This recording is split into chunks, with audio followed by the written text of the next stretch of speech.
Hi everyone, welcome to Token Topics. I hope you're all doing well. XRP is the topic of this video. Will Swift use XRP? That's a good question. Also, we'll be clearing up some speculation of FedNow and more info on ISO integration in November. I'll also go over the Flare airdrop and more. You don't want to miss this video. Please do watch it all the way to the end. Hit the like, share, and subscribe with friends and family. And remember, I'm not a financial advisor. Invest at your own risk. With that being said, let's go ahead and dive in. I have a special DCENT wallet announcement to make. Congratulations to the 5 lucky winners with their new iPad Pro. The winners were chosen September 2nd, emails went out, and now it's made public. Again, congratulations and thank you for participating in the DCENT wallet event. First thing I'd like to go over is XRP and FedNow. Is XRP going to be used in the FedNow service? The answer is no. They're using the Cypherian blockchain and the CPH token. There was a lot of speculation going out there in the XRP community and even some big content creators thinking that XRP was going to be used in the FedNow service. Now, is there a possibility that they could be secretly testing it out? That could be a possibility. Put your thoughts and comments down below. Do you think that's possible? If you see my previous video, I stated that FedWire, which is in 2025, is what I believe is a true flip-it-a-switch moment that people should really be excited about, which gives us more time to pack our bags. That is not to say that I don't think that we're going to see no price action. I do believe we're going to see some price action. We have to also keep in mind that November is right around the corner in the new ISO messaging format, the ISO 20022. People have been distracted by the FedNow service. They're forgetting that this November, they're going to start to implement the new standard worldwide with all financial institutions. Another thing I wanted to clear up is technically Ripple could send a domestic payment. People are thinking that it's only for cross-border payments, and I believe that the direction Ripple's wanting to head in the next 5 to 10 years is even for domestic payment. For example, FedNow has a limit of up to $25,000. We know that you could still send a wire domestically. Let's say you have to send $15 million from Washington State to New York. If both of those banks, those financial institutions, offer on-demand liquidity, who's to say they would not offer that solution? That doesn't make any sense, that they would go a harder route than using on-demand liquidity if they're both enabled. The XRP ledger is decentralized and it's going to be open to everybody to transact worldwide. So I don't think that there's any limit that you have to be cross borders in order to use it. But as of right now, that's what the people relate to it. Now, there's a couple interesting things I want to go over, and I need your input on this. So my audience, if you're listening, what are your thoughts on this? So the new ISO 20022 format begins this November, and I was reading through this article, and I'll put the link down below. We're going to have the coexistence period from 2022 all the way to 2025. And I noted this here, or I saw this here, that the PMPG have published a recommendation to delay the origination of rich data elements for cross-border payments until November 2023. What are your thoughts on this? Do you think that that excludes digital assets or just certain elements, as it states here, of data? What I'm really interested in wanting to know is, will XRP be used in a SWIFT transaction? There has been articles stating that XRP will indirectly be used by SWIFT through Corda. Then there's another article stating that SWIFT came out and said that they will not use XRP. For example, this is an older article from 2019 of Ripple and SWIFT uniting through Corda. Then here's another article in 2019 as well. SWIFT is not using XRP on Corda Settler, says the R3 founder. So we're hearing two different stories. We're hearing that they will indirectly work together, and then we're hearing that they will not indirectly work together. So my question is, when SWIFT sends an ISO transaction, and in that particular transaction they're going to use a digital asset, how is that decided? Is that decided on the banks? One thing I do know for certain is there's certain Ripple partners such as Volante, Modusbox, and others that will use XRP through a transaction. What I'm trying to state here is that we will see some price change. We're going to see utility out of XRP before FedWire 2025, of course. Somebody might state, well, we do have utility. I understand that. What I'm saying is utility enough to affect the price of XRP out of XRP before FedWire 2025, of course. Question is, how much utility are we going to see until then? Calm.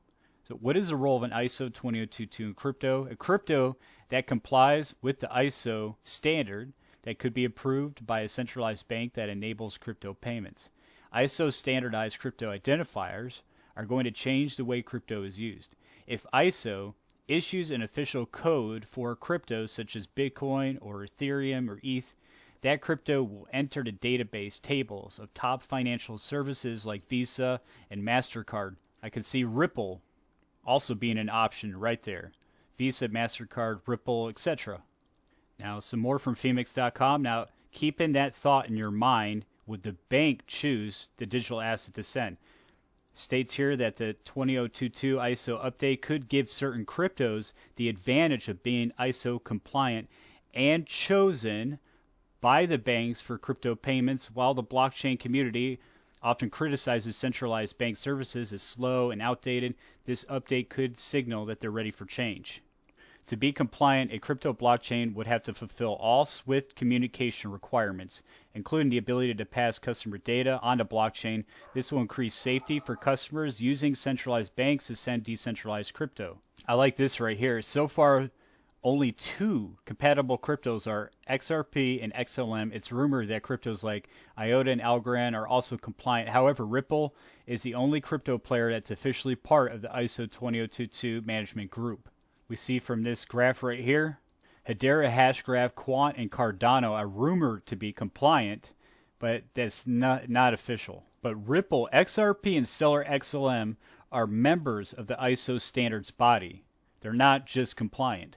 Was very good news, not only for XRP holders, but also XLM holders. But primarily right now, I'm talking about XRP. We know that Ripple has incredible amount and number of partnerships all around the world with banks and financial institutions. Considering, going back to this article, that it's chosen by the banks.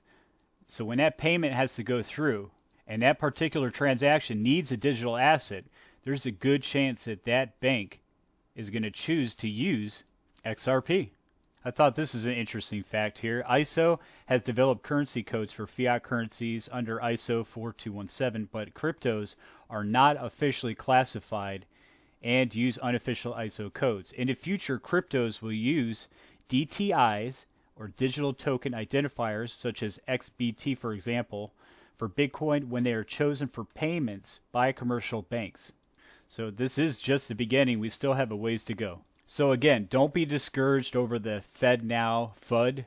It's FedNow FUD is what I like to call it with XRP. People are losing track and losing sight of the whole monetary system changing right now and the new ISO standard and the banks complying with that. If you're an XRP holder, you still have a lot to be happy about. Next, it's been a long time coming. Flare tokens coming very soon amid Flare breakout. XRP holders have been waiting a very long time for ETH killer Flare to finally go live. On July 11th, 2022, the Flare network has actually already gone live in observation mode. However, it is confirmed that this month, September, the initial 15% of the airdrop will be distributed to XRP holders. Moving along. Now, this is more speculation, but I will state that the puzzle pieces really are fitting together.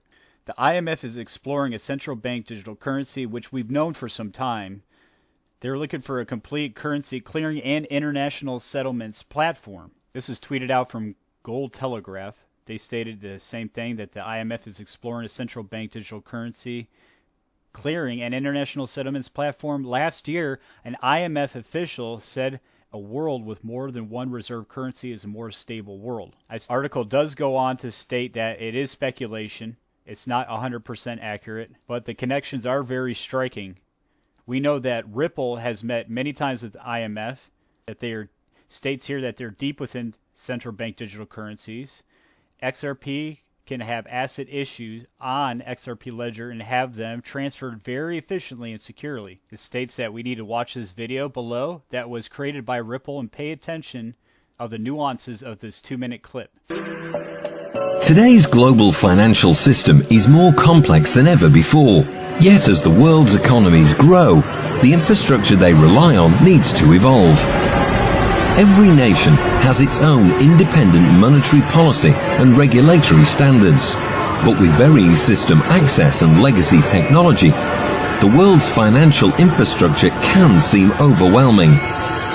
At Ripple, we enable governments and central banks around the world to create new, high-performance financial infrastructures built on blockchain technology. More specifically, we help governments build and launch central bank digital currencies, or CBDCs. They are national currencies powered by modern technology that is secure, centralized and scalable. And these CBDCs will enable central banks to implement their monetary policies in more efficient and effective ways. The Ripple team brings a wealth of expertise to every new CBDC solution, working with hundreds of financial institutions, policymakers and regulators. Our solutions facilitate billions of dollars in cross-border payments around the globe.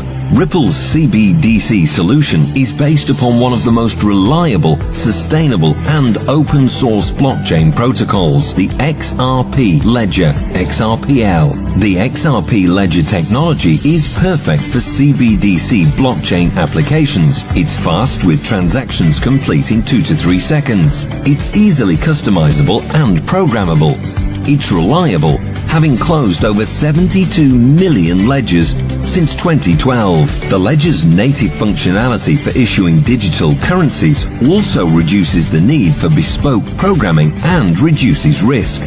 Finally, the technology is sustainable as one of the first carbon-neutral blockchains. Each pilot is completely customizable and shaped to the needs of the central bank by an expert team. Here's how it works. Each nation's CBDC is hosted on a private version of the XRP ledger. Access by participants is granted by the administrator and... That was a quick clip. I'll put the link to this article down below. Last but not least, if you're an XRP holder or NFT lover, September 13th is a date to watch for. The reason why is it's a date NFTs could officially have enabled integration onto the XRP ledger. However, there is a catch. Since the XRP ledger is inherently a decentralized platform, the validator nodes of the XRP ledger need to have a greater than 80% vote on bringing in the XLS20 proposal to the network. The XLS20 proposal is the NFT proposal. So not 80%. It must be greater than 80%, which was something that was updated on the XRP ledger about a year ago. But as if right now it's looking good, so we just have to keep watch for September 13th. If you're interested in learning more, I'll put the link to this article down below. That's all I have for the video. I want to say thank you everyone for watching another edition of Token Topics. Please do hit the like, share, and subscribe. Also, put your thoughts and comments down below. What are your thoughts on the video? I want to say thank you everyone. Take care out there.